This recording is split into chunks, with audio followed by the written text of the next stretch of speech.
Tonight's topic is perennials, and we start with some just definition and looking at some of the advantages of perennials as opposed to annuals. Definitionally, perennial is a plant that comes back year after year. We should add that perennials are zone sensitive. A plant may be perennial in zone 8 or 9, but not in the zone 7A where we are.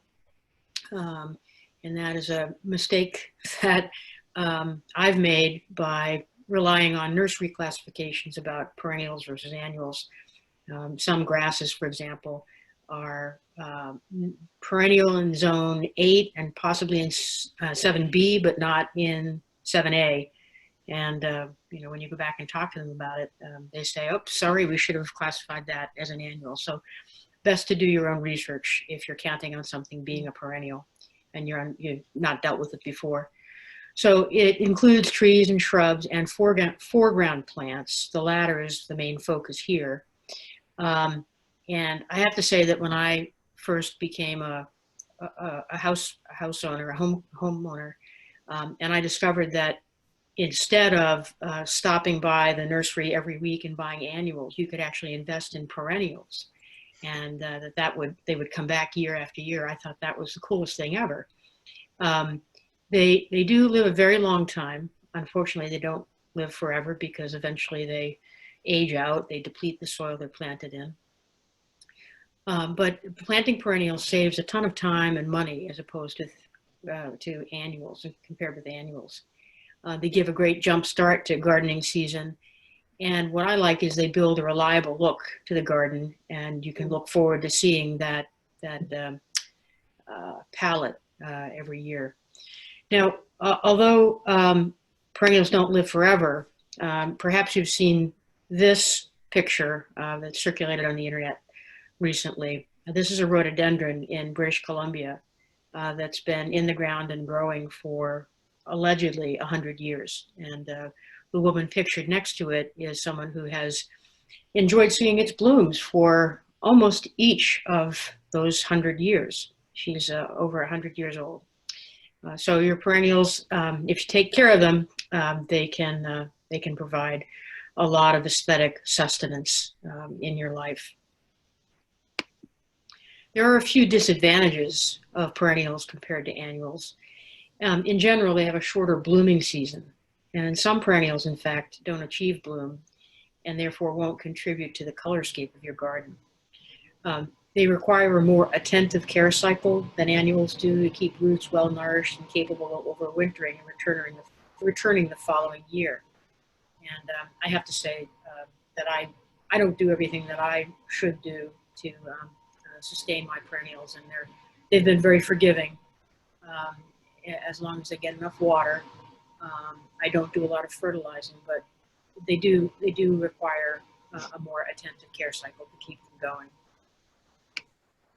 There's a very good Virginia Commonwealth Extension publication on perennials, Perennial Culture Maintenance and Propagation, publication 426-203. It's available in enhanced digital format and also as a PDF download at the Virginia Commonwealth Extension website. Some of the highlights of that publication include proper soil preparation, which the publication recommends is best done in the fall, and it's especially important to add organic matter. On watering, it's recommended that you not rely on summer rainfall. It's tempting to do that because they look so well established, but the publication recommends that you do periodic watering, taking into account summer rainfall at ground level rather than with a sprinkler or a hose and nozzle, so that you don't affect the leaves and you're contributing water directly to the ground and to the root system. Fertilization is recommended in the spring because perennials deplete the nutrients from soil over time. The publication doesn't recommend a specific fertilizer, so that may be plant-specific research that you need to do.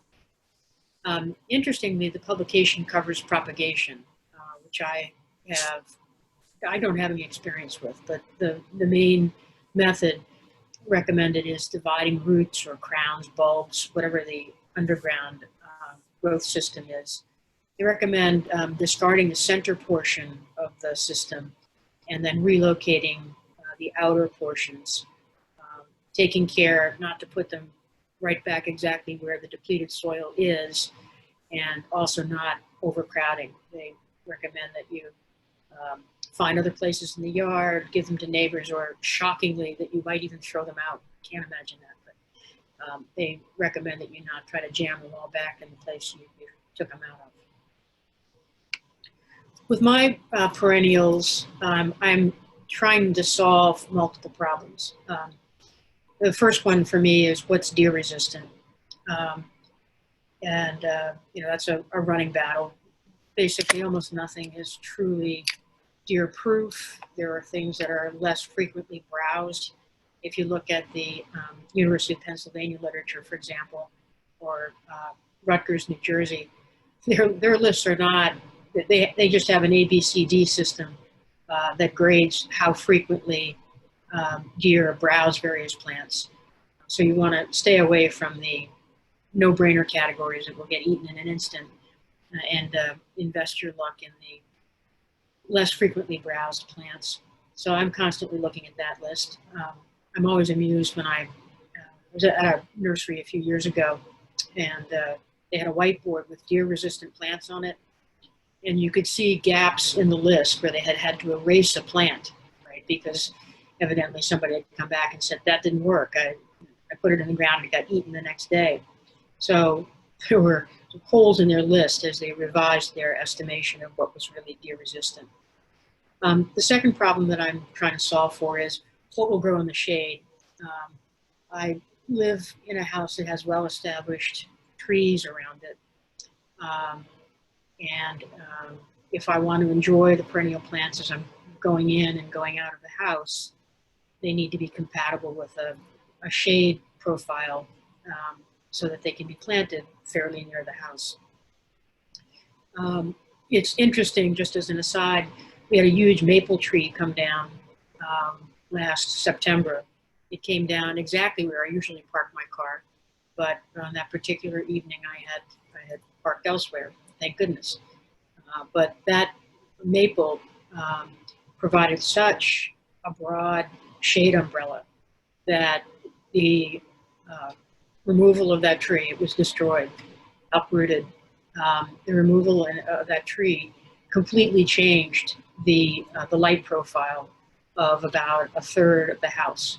So I'm going to have to rethink my dedication to shade-loving plants and figure out a new strategy for that. But still, I'm dealing with a lot of shade, and I'm also always asking, is there any colorful or blooming perennial that also meets the first two criteria? And that problem has been hard to solve. Some of the things that I've worked with are hostas, which do not meet the first criteria. They are not deer resistant. They are frequently browsed and usually decimated in my yard. I've been lucky this year because I've been home so much. The deer seem to be a little shy around the house, and they have not done their usual job of making a salad bar of my hostas. I use an organic repellent to protect them, and that works until it doesn't. You have to apply it a couple of times a month. What has worked is heuchera. That's the plant in the upper right-hand corner. And they come in a variety of colors, rust color, bright and dark green, some amber colors. I think of heuchera as the new hosta. They do very well around here. They're easy to sustain, and I have not had any issues with the deer browsing them. You sometimes get a little color from these plants. They have the way that hostas have the seed pod that comes up on the stalk. Heucheras have something similar. And it's not as colorful as hosta flowers, but it gives you a little visual pleasure when it comes up in the late summer. And then finally, ferns. No color, but they do well. I use native ferns, and they do well. The deer leave them alone. They're, I wouldn't say trample proof, but if the dogs run through them, they manage to spring back up.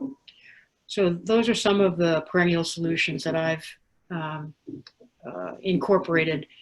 None of which really address my color, my desire to have color. Astilbe sometimes works in the shade, but the color profile is very modest. Others with more experience on this call, I'd be interested in whether you've been able to solve for this triangle of problems: the shade, the deer, and the color, and what has worked for you. One of the things that I really like about perennials is they're not just decorative plants. Vegetables and herbs can be perennial too. Some examples are fennel, rosemary, mint. You can also propagate some false perennials in the vegetable garden, plants that have really prodigious seed heads like dill and perilla or shiso. And then some plants will behave as perennials if you bring them indoors in 7A. I have a couple of examples of that. And then also just a reminder that not everything that's sold as a perennial is a perennial in this zone. And it's best not to rely on a nursery classification. It's best to do your own research. So here's some vegetable herb perennials. This fennel has been coming back in my garden for 5 years. This fennel plant is taller than I am. It's about 6 feet tall, and a little fennel goes a long way for me. So if I need some for a dressing or to chop up into a salad, I just take some sprigs off. I just leave the bulb in and let it die back and come back every year.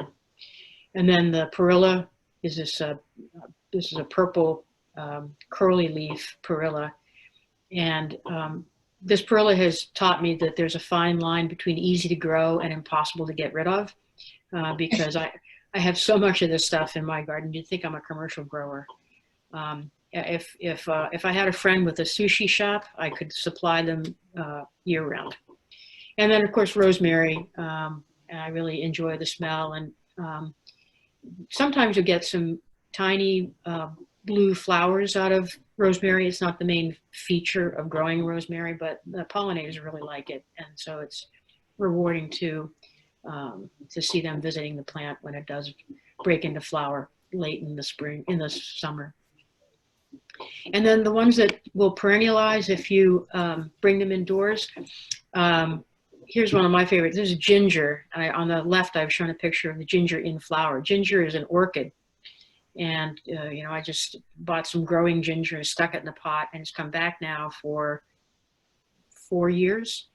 And it flowers biennially.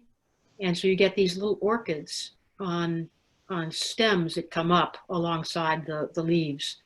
And the leaves themselves are enjoyable. In the upper right-hand corner, I've done a picture of the leaves. They're very tropical looking and extravagant looking. And you can also grow turmeric. That's the plant in the lower right-hand corner. That, in my experience, I don't have any flowering turmeric. But you can, it'll die back in the winter. So I drag it inside and then put it back out. And almost every year, I think the plants have died, and then in the middle of June, they come back and look like this. So it's they grow very quickly once they begin to sprout back up. For me, perennials are a head start, and these perennials that behave as perennials, these plants that behave as perennials, if you drag them inside, they're a nice way of linking the seasons together and getting a little more enjoyment out of gardening past the frost deadline. So that is my presentation, and I'd be happy to hear ideas from others about what has worked for them, and